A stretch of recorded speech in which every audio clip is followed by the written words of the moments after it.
The small town deep in the heart of America moved slowly, as if time flowed differently here. Little wooden houses with leaning porches, a lone bar on the corner, a gas station with a peeling sign. Everything looked the same as it had decades ago. People knew each other by name, and each new day began with familiar rituals. Someone brewing coffee on an old stove, someone shoveling snow from the porch, someone hurrying to work while glancing at the empty highways. The town didn't rush, but beneath this calm rhythm lay a story waiting for its moment. Eric grew up here. Since childhood, he loved listening to his grandfather George's stories, the elderly man with sun-weathered skin and eyes that reflected a lifetime. Eric was especially drawn to the tales of the 1970 Mustang, the car that, according to his grandfather, symbolized freedom and youth. "When I first got behind the wheel," George said, smiling and tracing the edge of an old table with his finger, "I felt the world open before me. The Mustang was my wings. I drove it to my first date, raced down the highway until sunrise, and then stood on a hill, looking at the city lights, thinking, this is real life." Eric listened, holding his breath. He imagined the shining car, the speed, the wind in his face, his grandfather laughing, his youthful dreams. But over the years, George spoke of the Mustang less and less. He claimed the car had died. Those days were gone. "Forget it, kid." George waved his hand when Eric tried to bring up the topic. "Those days won't come back. The Mustang's rotted. It's the past." But Eric felt differently. He saw in his grandfather's eyes a sadness bigger than just a memory. It was loss, regret, carrying an entire era with it. One day, while helping a neighbor with chores at the far end of town, Eric entered an old garage in the backyard. The garage was half collapsed. The roof leaked, wooden beams were cracked, and the floor was rotting in places. He almost walked past, but something drew him inside. There, under a layer of dust, beneath rusted beams, old boxes, and sacks of tools, it stood, the Mustang. Eric froze. The car looked like a sleeping beast, dense in the body, peeling paint, a cracked windshield, collapsed seats, bent wheels, rust on the hood. Yet even in this state, it was beautiful. It seemed alive, just waiting for someone to bring it back to life. Eric ran his hand over the hood, leaving a streak in the dust. His heart raced, his breath caught. "It's him. Damn, it's really him," he whispered to himself. The neighbor, who had appeared in the garage, shrugged. "George left it here for better times," he said with a smirk. "But it looks like those better times never came." The car just rotted away in the dark. Eric couldn't take his eyes off the Mustang. He remembered his grandfather's words, the sadness in his gaze when he spoke of the lost dream. The dream is dead. That night, Eric couldn't sleep. He paced the room, unable to stop thinking about the car. He imagined it shining again in the sunlight, the engine roaring, his grandfather smiling, remembering his youth. And then Eric realized he couldn't leave things as they were. He decided to bring his grandfather's dream back to life. Even if it took months, even if his grandfather found out and got angry, even if the whole town thought he was crazy, he would do it in secret. Eric began planning. How to transport the Mustang, where to find parts, how to fix the engine, interior, and body. He knew there would be difficulties, mistakes, moments when he would want to give up. But the thought of his grandfather seeing the Mustang again kept him going. Every morning, stepping outside, he would look at the garage, at the dust-covered car, and his determination grew. He gathered tools, took notes, studied photos of the Mustang to remember every curve, every scene. Eric knew this was more than just repairing a car. It was restoring a piece of family history, a part of his grandfather's childhood, a part of a time when everything seemed possible. He vowed to himself that he would see it through, that the Mustang would live again, and that when his grandfather looked at it, he would smile, and his eyes would light up with the same fire Eric had seen in his stories. Eric convinced the neighbor to let him keep the Mustang in storage. In reality, this was the first step in his secret plan. He took the car to his garage and looked at it with a mix of awe and determination. Beneath the layers of dust and rust lay a story, and Eric was ready to bring it back to life. The first thing he did was clear the garage. Old dust, scattered tools, leftover motor oil, and rags. All of it had to go. Old wrenches, a jack, a rusty air compressor, everything that had once helped his grandfather would need to be revived. Eric checked each tool, oiled and cleaned them, making the workspace safe and organized. He started with disassembly. Bolts were seized, seals tore, rust had eaten into the metal. Eric's hands were covered in scrapes, nails black with grease and grime. Sometimes it felt like the Mustang was resisting, as if it understood someone was trying to touch it. "Are you messing with me?" Eric muttered, kicking a stuck wheel and trying not to hurt himself. "All right, let's be friends, huh?" Friends came by to watch his work, offering their commentary. "Dude, you seriously think this will run?" one laughed. "It's a coffin on wheels," another added. Eric just gritted his teeth. He knew he couldn't give up.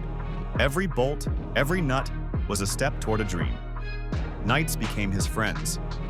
While his grandfather slept, Eric made noise in the garage, worked with tools, studied old diagrams, experimented with the engine. Occasionally, George would wake and peek into the garage. "What are you messing with again?" he asked. "Just learning to fix my pickup," Eric replied, avoiding his grandfather's eyes. The hardest challenge was the engine. The old block was rusted, cylinders seized, the compressor groaned quietly from corrosion. Eric found an ad for a nearly new engine. He paid a deposit and waited for delivery. But when it arrived, the engine was empty inside, a scam. The money was gone, hope nearly vanished. Eric spent several days sitting in the garage, staring at the Mustang, thinking about failure. "I'm an idiot. I can't do this," he whispered to himself. Darkness came, bringing with it the urge to give up. But then his gaze fell on the glove box. Inside lay an old photo. His grandfather, young, in a denim jacket, sitting on the Mustang's hood, a girl with long hair beside him. On the back, the note, "Summer 1971. Our best day." Eric's heart clenched. Anger and determination merged into one feeling. "No, I won't quit," he told himself. He went back to work. The search for parts began. Long hours on restoration forums, messages, phone calls. A guy from Texas sent rare parts for a symbolic price. Eric checked, fitted, and adapted each part. The body was rusted, the undercarriage rotten. Eric welded, sanded, painted. He chose the same color as in the photo, a deep, dark blue, almost black in the shadows, shimmering in the sun. The interior was restored gradually. Seats reupholstered, missing panels replaced, new mats took the place of worn ones. The garage smelled of gasoline, paint, and sweat. Sometimes his hands shook from fatigue, eyes watered. He fell asleep on the seat, screwdriver in hand. Sometimes noise, scraping, and clanging of tools disturbed his rest. But every morning he got up and continued. Danger was ever present. Once the car nearly slipped off the jack. Eric jumped back just in time. Another time, old wiring caught fire, sparks flying across the garage, and he put them out with his bare hands. Moments of danger made his heart race, but the desire to bring the Mustang back to life was stronger than fear. Sometimes Eric thought of his grandfather's stories, racing down the highway, falling in love for the first time, how the Mustang had been part of his youth. These thoughts pushed him, gave him strength. Every day he asked himself, "Why am I doing this? Maybe Mom is right. Or is this my way of reclaiming a part of Dad?" And every day he found the answer. It wasn't just a car, it was family history. It was a dream that couldn't be lost. Months passed, one after another. Eric learned from mistakes, sanded metal, painted, installed the engine, checked systems one by one. He watched every bolt, every nut, every hose. Each day the Mustang changed. Rust vanished, metal gleamed again, the interior became tidy and comfortable, the engine ready for its first start. And then, 9 months later, the Mustang looked alive. A new engine, restored interior, shining chrome, paint shimmering in the sun, wheels perfectly aligned. Eric stepped back, inhaling deeply, smelling gasoline and paint, fatigue and satisfaction mingling. He knew everything was ready for the final step. showing the Mustang to his grandfather and restoring a dream that had remained in the past for many years. Eric drove the Mustang to his grandfather's house at night. The streets were quiet, only the faint sound of wind and distant lights from village houses could be heard. He carefully parked the car, covered it with a tarp, and stepped back, taking in the work he had done. His heart pounded. Tomorrow he would show his grandfather a dream that had been frozen in the past for nearly 40 years. Morning arrived with cold air and a light frost on the grass. Eric called out, "Grandpa, come outside, I want to show you something." George emerged, squinting and rubbing his eyes. "What secrets now?" he muttered. Eric silently pulled off the tarp. The Mustang gleamed in the sunlight, its deep, dark blue paint shimmering, chrome sparkling, wheels perfectly aligned. The car looked like new, as if it had just rolled off the assembly line. Grandpa froze. His lips trembled. He stepped closer, running his hand over the hood as if afraid it might be an illusion. Eric's heart raced. He could see his grandfather's emotions collide. Astonishment, disbelief, nostalgia. "No, it can't be," George whispered. "It's your Mustang, Grandpa." "I restored it," Eric said, his voice shaking with excitement. George covered his face with his hands, breathing heavily. Tears filled his eyes. He sat on the porch, then carefully rose and approached the driver's door. His hands trembled as he gripped the steering wheel. With each movement, he remembered his first ride, racing down highways, the smell of gasoline and tar, friends' laughter, first dates. Eric sat beside him, carefully inserting the key into the ignition. "Ready?" he asked. "Hell yes," Grandpa said, eyes never leaving the car. He turned the key. For a moment, silence. Eric's heart clenched, his breath caught. Then the engine roared, deep and powerful, like a beast awakened from a long slumber. The Mustang rumbled steadily, vibrations coursing through their bodies. George shouted, laughing and crying at the same time. This is my Mustang," he exhaled. Eric smiled, watching his grandfather, who seemed almost young again. They slowly drove onto the empty road. The wind whipped against their faces. The engine echoed through the valley. George gripped the wheel tightly, eyes shining, lips slightly trembling. "You brought back my youth, Eric," he said, looking ahead. "You brought back the dream I thought was lost forever." Eric nodded, glancing at his grandfather's satisfied face. He knew that all the sleepless nights, cut hands, the engine scam, tears, and exhaustion, it had all been worth it. They drove for a long time on the deserted road, the sun setting on the horizon, painting the sky in shades of orange and red. The Mustang hummed, the steering wheel conveying every movement of the wheels, the road ringing under the tires. The wind whistled in their ears, mingling with the scent of gasoline and fresh paint. George shared stories of his races, first dates, how the Mustang had been a part of his life.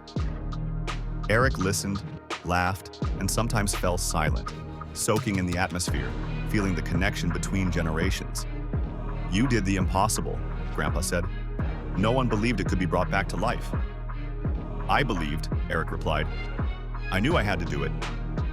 They drove for a long while, the Mustang flying down the highway as if carrying them through time. 2 generations, one dream, nostalgia, and the future, all merged in this moment. George and Eric understood. The Mustang's story was not over. It continued now in their hands, with new hope and renewed inspiration. When the sun finally disappeared below the horizon, the Mustang slowed.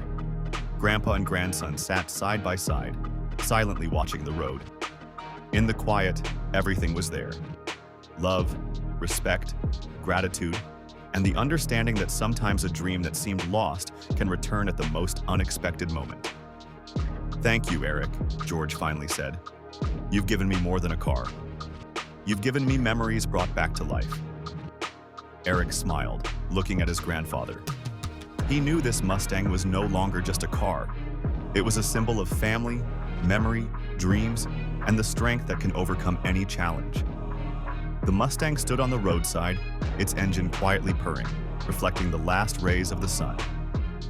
2 generations sat inside, and the world held still as they savored a moment that would stay with them forever.